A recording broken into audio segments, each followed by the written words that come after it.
Here is something I want you to sit with for just a moment before we get started.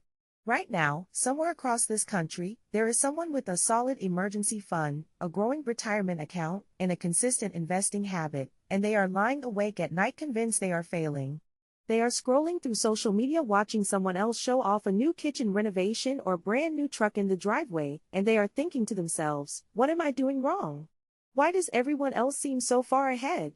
If that sounds even remotely familiar to you, then this video was made specifically for you, and I want you to stay with me all the way through because by the time we are done here, I genuinely believe you are going to see your financial life in a completely different light. What we are going to do today is forget the scoreboard that most people are looking at. Because here is the truth, most people, and I mean the overwhelming majority of Americans, are measuring their financial progress against the wrong things entirely. They are looking at visible luxuries. The neighbor who just put a new deck on the back of their house. The coworker who drives a $45,000 SUV. The family at church whose kids seem to be doing every activity under the sun. And we look at those things and we start to feel like we are behind. But here is what almost nobody talks about. Those visible signals of wealth have almost nothing to do with actual financial health.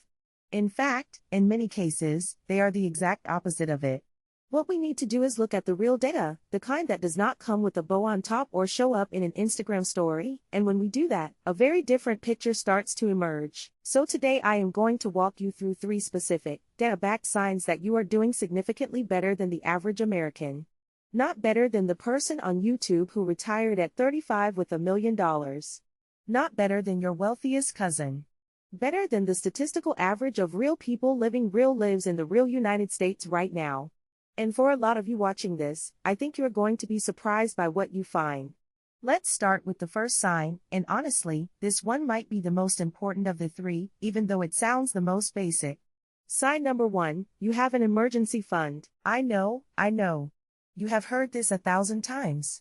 Emergency fund, 3 months of expenses, blah blah blah. But I want to give you the actual data here because it reframes this completely. According to a major survey conducted in 2024, 56% of Americans, more than half of all adults in the most prosperous country on earth, cannot cover an unexpected $1,000 expense using their savings. Not $5,000. Not $10,000. $1,000. If their car breaks down, if the water heater goes, if they have an unexpected medical bill, more than half of Americans have to reach for a credit card or a personal loan to cover it. Now think about what that actually means in practice. Because this is not just a one-time inconvenience. This is the beginning of a financial chain reaction that can take years to recover from. You put a $1,200 car repair on a credit card with a 22% interest rate. Now you are making minimum payments. A few months later, something else comes up, maybe a dental procedure, maybe a home repair, and you put that on the card too. Now the balance is growing, the interest is compounding, and suddenly you are devoting a meaningful portion of every single paycheck just to servicing debt from emergencies that you did not choose and could not avoid. That is the reality for more than half of American households. It is not a failure of character or intelligence. It is simply a system with no buffer, no shock absorber, and no margin for the inevitable surprises of life. So here is what I want you to think about. If you have any amount of savings set aside that you could use in an emergency, even 1 month of expenses sitting in a savings account somewhere, you are already ahead of roughly half the country. And if you have what I call operational freedom, which I define as 3 to 6 months of living expenses sitting in a high-yield savings account, you are in the top 30 to 40% of Americans by this measure alone. Not the top 40% of millionaires. The top 40% of all Americans. That is a remarkable position to be in, and most people with that buffer never pause to recognize it. Now, the reason I use the phrase operational freedom specifically is because I want you to understand what that money actually gives you. It is not just a pile of cash collecting interest, it is the freedom to make decisions from a position of stability rather than desperation. When you have 3 to 6 months of expenses saved, you can handle the broken furnace without panic. You can take a week off when you are burned out without fear. You can walk away from a job that is harming your health or your family without being immediately destroyed financially. That is a form of freedom that no car, no renovation, no designer bag can give you. And more than half of the people you see every day do not have it. If you are sitting there right now with a solid emergency fund, I want you to genuinely take a moment and appreciate that. Because in the data, that is not average. That is exceptional. Sign number 2, your retirement savings exceed the median. This is where I think we do the most damage to ourselves, and I want to be very careful and very specific here because the numbers matter enormously. We live in an era of extraordinary financial content online. YouTube channels, podcasts, blogs, social media accounts, and a huge portion of that content is created by and for people at the very top of the financial spectrum. People who retired early. People who have portfolios worth millions. People who are sharing their net worth updates and their investment strategies and their FIRE calculations. And there is nothing inherently wrong with any of that. But when that becomes your primary reference point for what is normal, it completely destroys your ability to accurately assess where you actually stand. So let's look at the actual data. Fidelity, which manages retirement accounts for roughly 45 million Americans, that is a real and enormous sample, published data in 2024 on the median 401k balance by age group. Not the average, because the average gets distorted by the very wealthy. The median, meaning the person right in the middle of the pile. Here is what those numbers actually look like. If you are in your 20s, the median 401k balance in America is approximately $5,000. If you are in your 30s, it is around $11,000. In your 40s, the median sits at roughly $36,000. And if you are in your 50s, the median is approximately $60,000. Now, I want you to really absorb those numbers for a second. Because if you are 45 years old with $180,000 in your 401k, the feeling that you sometimes get, the gnawing anxiety, the sense that you are catastrophically behind, that feeling is not based on reality. Statistically, you are 5 times above the median for your age group. 5 times. And yet people in exactly that position tell me all the time that they feel like they are failing because they are comparing themselves to the person on YouTube who has $800,000 in their Roth IRA at age 42, or their colleague who keeps mentioning their diversified portfolio at every office happy hour. This is the wrong scoreboard. This is the comparison trap at its most destructive, because it takes a genuinely impressive financial position and makes it feel like a disaster. The scoreboard that actually reflects reality, the one built on data from 45 million real retirement accounts, says something completely different. Now, I am absolutely not telling you to stop striving. I am not saying that the median is the target. Of course, we want to build as much retirement security as possible, and later in this video we are going to talk about some specific steps you can take to keep pushing forward. But there is a crucial difference between healthy ambition and misplaced shame. And a lot of financially responsible people are carrying around a sense of shame that is completely disconnected from their actual circumstances. The person with $60,000 in their 401k at 55 might look at that number and feel embarrassed. But that person is at the median. They are exactly in the middle of 45 million real Americans. The vast majority of what they see online is not a representation of the typical experience, it is a highly curated, heavily selected slice of the upper extreme. And measuring yourself against the upper extreme is not motivation. It is the fastest path to discouragement and paralysis. So check your balances. Look at the medians I just gave you by age. And if you are at or above those numbers, you are not behind. You are ahead. And if you are below them, that is okay too, because now you know exactly where you stand on the real scoreboard, and knowing that is the first step toward changing it. Sign number 3, you are investing, not just saving. This is the one that I think separates the people who end up financially comfortable in retirement from the people who spend their final working years full of regret, and it comes down to a concept that sounds dry but is actually one of the most powerful forces in personal finance, the difference between saving and investing. A lot of people save money. They are disciplined, they spend less than they earn, and they put money in the bank. And I want to be clear that discipline is admirable, and it is far better than the alternative. But here is a problem that almost no one talks about at dinner parties. If your savings are sitting in a traditional bank account earning near zero interest, you are experiencing what I call a silent loss. Because inflation, the gradual, steady rise in the cost of everything from groceries to gas to healthcare, is quietly eroding the purchasing power of every dollar you have saved. You are not losing money in the way you would if you invested in a failing company. But in real terms, in terms of what your money can actually buy 5 or 10 years from now, that pile of cash is getting smaller every single year. Let me give you a concrete example.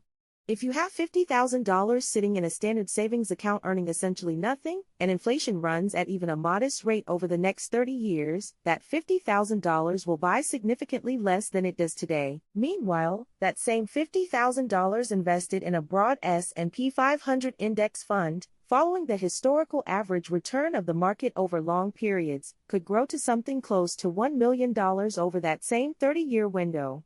I want you to let that land for a moment. The same money. The same 30 years. One path leads to a slow, invisible erosion of purchasing power. The other path leads to genuine, life-changing wealth. Now here is what makes this particularly powerful when we think about where you stand relative to the average. According to data from 2023, only 14% of 401k participants actually maxed out their contributions for the year. 14%. That means if you are consistently contributing to a retirement account, even if you are not maxing it out, you are already in a minority. And if you are maxing it out, you are in a very small and very elite group. But there is something beyond just the contribution amount that matters here, and this is the part that gets almost no attention. The real behavioral edge in investing is not about picking the best stocks or timing the market. It is about doing something incredibly unsexy, something that feels almost too simple to be true, and that is this: staying in the market when things get scary. Because here is what we know from decades of data: market downturns happen. Recessions come. Corrections come. There will be a moment, probably multiple moments in your investing lifetime, where the value of your portfolio drops significantly and every instinct in your body tells you to sell, to get out, to stop the bleeding. And the investors who give in to that instinct, the ones who sell in a panic and wait on the sidelines for things to feel safe again, those are the investors who miss the recovery. They lock in their losses and then buy back and higher, defeating the entire purpose. The boring investor, the person who set up automatic contributions, who does not look at their account every day, who does not have a hair trigger on the sell button, who just quietly keeps investing through the noise, that person, over time, almost always outperforms the active trader who is constantly reacting. That consistency is not just a financial strategy. It is a behavioral achievement. It requires discipline and patience and the emotional intelligence to separate your reactions from your actions. And if you are doing that, even imperfectly, you are in an elite behavioral category that most people simply never reach. So where does all of this leave us? We have talked about the wrong scoreboard that most people look at, the visible luxuries that signal spending, not saving. And we have looked at 3 very specific, data-backed signs that you might be doing considerably better than you think. An emergency fund that gives you operational freedom. Retirement savings that exceed the median for your age group. And a habit of consistent investing that puts you ahead of the vast majority of your peers both financially and behaviorally. But I want to leave you with 3 concrete action items, because this is not just about feeling better, it is about building something real. The first action is this: calculate your real net worth. Not a vague sense of it. Not a rough estimate. Sit down with every account statement you can find, every savings account, every retirement account, every piece of property you own, and add them up. Then write down everything you owe. Every mortgage balance, every car loan, every credit card, every student loan.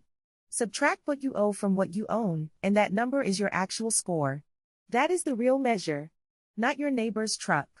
Not the renovation on the house down the street.